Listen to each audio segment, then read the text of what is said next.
ibu-ibu yang dirahmati oleh Allah, jamaah sekalian, kita insya Allah akan mengaji dan mengkaji tentang kisah di dalam Al-Quran. Sebelumnya kami telah mengaji dan mengkaji tentang kisah-kisah di dalam Al-Quran, baik dari juz 1, juz 2, juz 3, juz 4 dan lain sebagainya.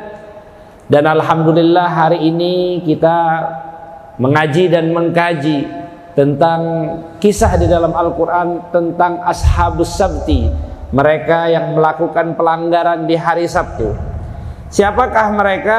Mereka yang Allah subhanahu wa ta'ala sebutkan di dalam surat Al-A'raf, yang Allah berikan panduan ini kepada Nabi kita Nabi Muhammad SAW. Was'alhum anil qaryah allati kanat hadiratal bahri idh ya'duna fis sabti idh ta'tihim hitanuhum yawma sabtihim syurra'an wa yawma la yasbituna la ta'tihim. Dan tanyakanlah kepada mereka wahai Muhammad, kepada orang-orang Yahudi. Maka Al-Quran adalah wahyu yang membenarkan setiap langkah dan aktivitasnya Rasulullah. Karena Al-Quran ini turun sebagai musaddiqan lima baina yadih, sebagai eksistensi, sebagai wujud Allah subhanahu wa ta'ala ingin memberitahukan kepada segenap umat manusia bahwa apa yang telah dibawa oleh kekasihku Muhammad ini benar apa adanya, yang telah dibawa oleh para pendahulunya, Isa, Musa, Nuh, Adam dan lain sebagainya. Maka jamaah hadirin yang dirahmati oleh Allah subhanahu wa ta'ala, Allah perintahkan kepada Nabi Muhammad untuk menanyakan kepada mereka, karena banyak yang tahu mengenai kisah-kisah ini adalah orang-orang Yahudi, adalah orang-orang ahli kitab yang mereka punya pengalaman, yang mana mereka punya cerita. Banyak para nabi-nabi diutus oleh Allah subhanahu wa ta'ala kepada mereka, tapi sedikit dari mereka yang bersyukur kepada Allah jalla jalaluhu wa ta'ala bi'ulah. Nah, ini tentang kisah daripada kaum-kaum Yahudi yang mereka hidup di pinggiran lautan, yang mana mereka itu kalau hari Sabtu itu banyak sekali. Kebetulan hari ini hari Sabtu ya. Mudah-mudahan Allah selamatkan kita, jadikan kita sebagai umatnya Nabi Muhammad SAW. Ketika hari Sabtu ini kalau datang ikan-ikan itu bertumpuk-tumpuk. Ikan itu banyak kalau datang di hari Sabtu, tapi kalau enggak hari Sabtu itu jarang ikan-ikan itu datang kepada mereka. Diuji sama Allah subhanahu wa ta'ala. Maka dahulu kala ada sekelompok daripada kaum Yahudi tersebut yang menjadi umat Nabi Musa. Dalam riwayat lain disebutkan bahwa mereka ini adalah umatnya Nabi Daud, umatnya David ya. Kalau Nabi Musa itu di dalam kitab-kitab lain disebut dengan nama Moses. Kalau Daud itu disebut dengan nama David ya, ataupun Daud alaihissalam. Mereka nabinya kita, mereka nabinya kita. Kita juga beriman dengan mereka, tapi kita beriman dengan mereka sebagaimana mereka membawa daripada agama tauhid, membawa agama yang mengesahkan Allah subhanahu wa ta'ala. Maka jamaah yang dirahmati oleh Allah subhanahu wa ta'ala, mereka ini tinggal di pesisir Laut Merah, terletak di tepi pantai Laut Kalzum diceritakan, dan permukiman ini disebut juga dengan Kampung Ailah. Dan mereka ini meminta suatu hari agar mereka itu ada waktu istirahat, waktu libur ya, yang mana waktu tersebut akan mereka jadikan hari besar untuk ibadah, dan mereka tidak sibuk lagi untuk mencari penghidupan pada hari tersebut. Maka ditetapkanlah hari Sabtu ya. Sebenarnya kaum Yahudi itu diperintahkan untuk beribadah di hari Jumat, tapi mereka mangkir, nggak mau, pengennya hari Sabtu. Mereka ini umat yang kadang-kadang banyak komplain sama Allah subhanahu wa ta'ala. Akhirnya mereka diuji di hari Sabtu oleh Allah. Ujian tersebut apa? Ya udah, kalau mereka mau hari Sabtu untuk ibadah, hari Sabtu nggak boleh nyari ikan. Mereka nggak boleh untuk menangkap ikan di hari tersebut, dan diperintahkan untuk mengagungkan hari yang mulia tersebut. Maka sebagai umatnya Nabi Musa alaihissalam, tentu mereka diharuskan untuk mematuhi syariat sebagaimana yang termaktub di dalam kitab mereka, yaitu Taurat. Dan karena mereka tinggal di tepi pantai, sebagaimana kita ketahui, mayoritas masyarakat itu punya pekerjaannya adalah sebagai nelayan. Orang-orang yang mampu untuk menangkap ikan, dan kemampuannya itu nggak perlu kita ragukan lagi. Dan Allah Ta'ala mewajibkan bahwa hari Sabtu itu untuk digunakan sebagai hari ibadah. Sebagaimana kita umat muslimin hari Jumat itu kita khususkan untuk ibadah, ya. Kita khususkan untuk bersolawat kepada Nabi Muhammad SAW. Kita khususkan dengan suratul Kahfi. Kita khususkan dengan salatul Jum'ah. Kita khususkan dengan berapi-rapi di hari itu, menjadikan hari itu sebagai Id, sebagai hari rayanya orang Islam.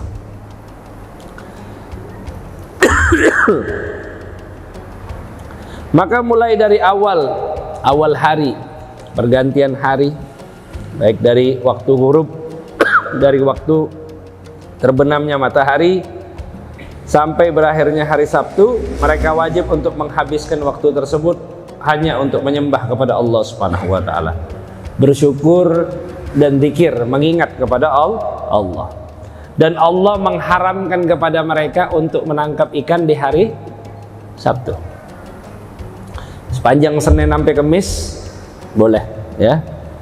Bahkan setiap hari sampai menjelang Jumat juga boleh, ya. Tapi subhanallah, Senin sampai Kamis sampai Jumat ikan-ikan ini banyak.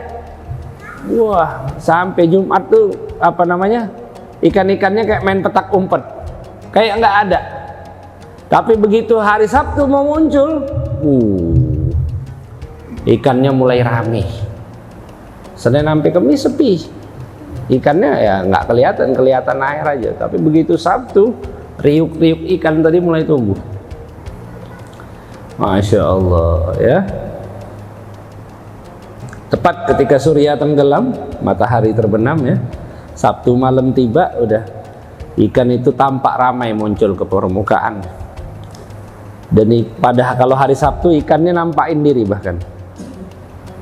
Akan tetapi apa? Ikan ini nggak boleh diambil, jadi udah lepas lagi dari tangan mereka. Akhirnya apa? Ya akhirnya kalau Sabtu sudah berlalu, ya, datang hari-hari lagi, ya. Hari Minggu, Senin, Selasa, Rabu, Kamis, Jumat, ikannya masih biasa-biasa aja. Dipikir mereka ya udah ini terjadi fenomena aja lah, kadang-kadang aja kata mereka. Tapi setelah diperhatikan kayaknya ini janggal. Kalau udah hari Sabtu, ikan yang datang nih gede-gede, bagus-bagus, cepet lagi. Akhirnya iblis goda mereka. Nah, kata iblisnya, inti itu dilarang, kalian itu dilarang untuk nangkepnya hari Sabtu. Maka ngapa? Akalin aja, kata iblis. Kita akalin, kita buat kolam, ya. Bukan bikin apa? Kalau orang tuh kayak tempat nangkep ikan tuh, ya. Jebakan ikan. Bikin kayak gitu, tempat kolam-kolam jebakan ikan. Masuk nanti ikan tersebut di hari Sabtu, ikan itu nggak bisa keluar lagi, kita perangkap, ya. Jadi kita ambil di hari Minggu. Kita akalin aja gitu. Akhirnya mereka terhasut sama bisikan iblis ini. Apa? Ya udah bikin kolam. Bikin tempat jebakan ikan tadi. Kalau air pasang, wah ikan-ikannya mulai datang hari Sabtu tadi. Lalu pada hari Ahad apa? Melihat kolam-kolam tadi udah penuh, wah isinya ikan. Akhirnya mereka ngambil ikan-ikan tersebut. Wah, kita udah patuh sama perintah Allah, tidak nangkep ikan di hari Sabtu, tapi kita nangkepnya di hari Minggu. Mereka girang, ya. Padahal mereka nggak sadar perbuatan mereka ini mempermainkan daripada Allah Jalla Jalaluhu wa Ta'ala. Dan salah seorang ada yang mengambil ikan tersebut, ya. Ekor ikan itu ia kaitkan dalam sebuah tali, ya, dikasih kayu, dibakar sama dia. Wah, tetangganya nyium bau ikan panggang ini. Kata dia, aku yakin Allah Ta'ala nanti akan memberikan azab kepadamu nanti. Akhirnya apa? Akhirnya dia coba, dia tajahar bil maksiyah. Dia tampakkan maksiat tadi, ya. Dia bangga dengan maksiatnya tadi. Kenapa? Karena nggak ada siksa Allah yang turun, kata dia. Dilawan sama dia. Akhirnya apa?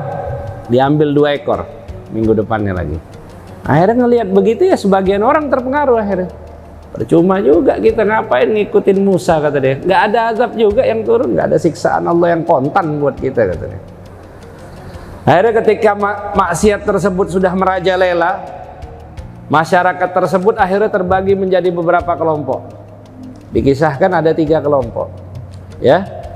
Yang pertama kelompok yang melakukan maksiat, kelompok yang melakukan maksiat tadi, nggak bisa dibilangin udah. Hari Sabtu ya hari Sabtu dihajar sama dia, ya. Akhirnya apa? Akhirnya juga ada sepertiga lagi, sepertiga kelompok ini ada kelompok yang cuek. Ya udahlah, ngapain repot kita nasihatin orang maksiat. Yang ketiga apa? Kelompok yang amar ma'ruf nahi mungkar. Dia ngajak untuk berbuat kebaikan dan mencegah daripada kemungkaran. Akhirnya kelompok yang netral ini ngomong,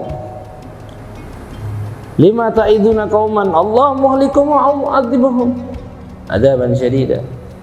Ngapain kita nasihatin mereka? Allah yang bakal ngehukum mereka, Allah yang bakal ngazab mereka. Ngapain kita capek, ya? Tapi orang-orang yang beriman ini menjawab apa? Qalu ma'dziratan ila rabbikum wa la'allahum yattaqun.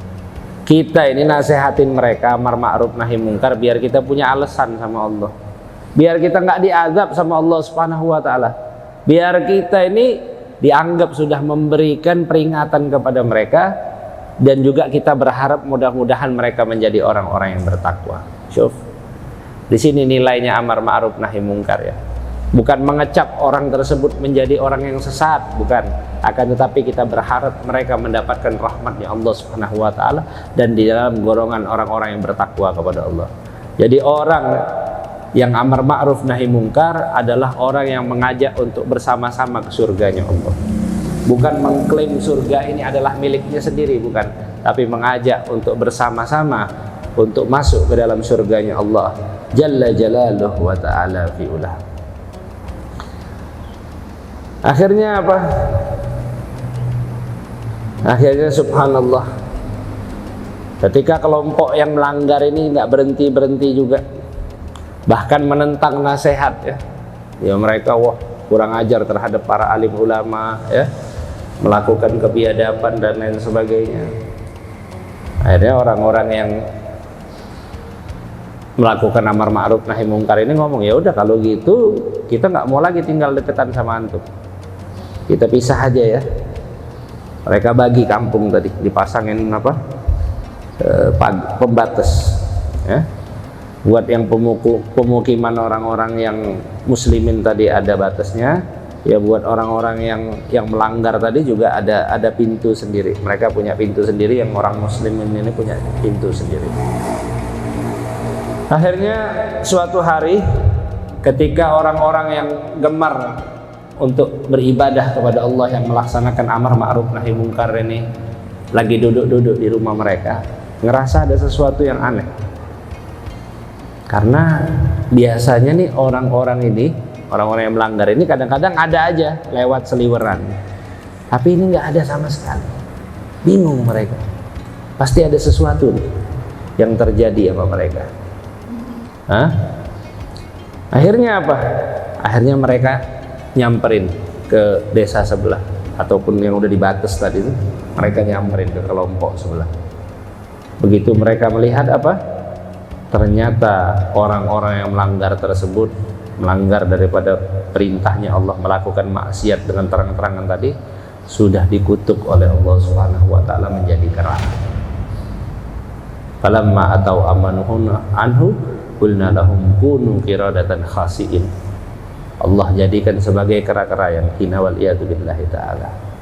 Akhirnya orang yang amar ma'ruf nahi mungkar tadi buka kan pintu tadi, mana biar masuk tadi tuh, biar mungkin ada yang selamat di antara mereka. Masih mengharapkan mana mungkin ada orang-orang yang mau taubat dan lain sebagainya. Begitu sudah dibuka pintunya, ternyata yang datang ini kera. Yang datang ini monyet. Begitu monyet ini datang apa? Mereka ingat mana kerabatnya, mana saudaranya. Sehingga apa? Sehingga begitu monyet ini datang, ngenalin saudaranya, ngenalin baju-bajunya, ngenalin baunya. Dia nyiumin baju saudaranya ini sambil nangis, kera tersebut, monyet tadi. Kata orang-orang yang itu tadi, dia tahu, mereka ada firasat. Oh, ini keluarga kita yang kita udah ingatkan, tapi dia nggak ingat dengan larangannya Allah Subhanahu wa Ta'ala.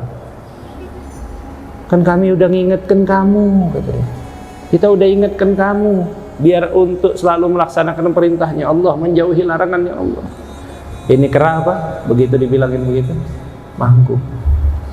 Iya, kamu dulu telah mengingatkan aku, tapi aku udah keburu dikutuk oleh Allah Jalla Jalaluhu wa Ta'ala. Maka orang-orang yang melanggar tersebut Allah Subhanahu wa Ta'ala timpakan kepada mereka sebuah azab. Dan sedangkan orang yang mengingatkan, orang yang amar ma'ruf nahi mungkar, yang taat dengan perintahnya Allah Subhanahu wa Ta'ala, akhirnya selamat. Maka ketika sebuah ketetapan perintah dari Allah Subhanahu wa Ta'ala dan telah diharamkan justru dilanggar, maka apa? Maka akan membuat Allah Ta'ala murka dan menurunkan azab, waliyadzubillahi ta'ala. Dan hiduplah orang-orang yang melaksanakan dari perintahnya Allah Subhanahu wa Ta'ala dengan aman, tenang dan tentram. Dan mudah-mudahan kita semuanya dijadikan hamba-hamba Allah Subhanahu wa Ta'ala yang bertakwa. Amin ya rabbal alamin.